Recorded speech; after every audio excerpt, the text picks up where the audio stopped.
Using reclaimed and repurposed materials in my artwork doesn't feel much like a choice. It's a very fluid process of finding something that's fascinating. The form of objects, whether they're super old and dented or new and shiny, is really interesting to me, and it's a shame to throw something away that has so much design energy and work that's gone into it by another person. So it's fun to try and save something and give it new life. I've always been drawn to junk.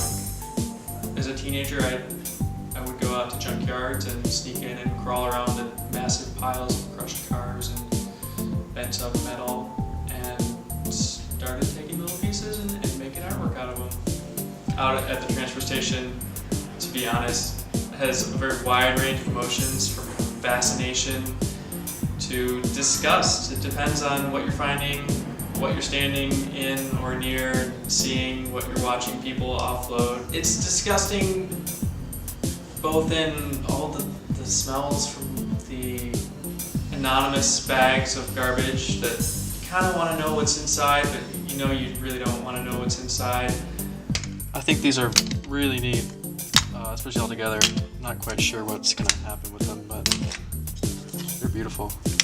I just kind of collect interesting things, and eventually they all group together and start to speak to one another, and then a piece kind of forms itself in my mind, and then the artwork comes in. The screen really did talk to me.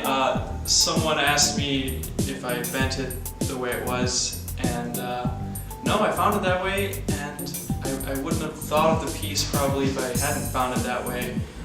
It would have said something entirely different. So the distortion of the material spoke to me about a landscape, and so that's what it's become. Well, I work a lot with mapping and aerial photos and landscapes, so I found the rusted screen, and it really spoke to me about grassy hills in late summertime, and so I've superimposed some architectural elements, the built environment, roads and streets and streams and vegetation, so it's sort of an artistic interpretation of a map. So it's been a lot of fun just to let the artistic side really shine through, and just let this strange group of material that you find come together in a fun way. I hope to keep going in that direction and have my work be bigger and badder and bolder in the future.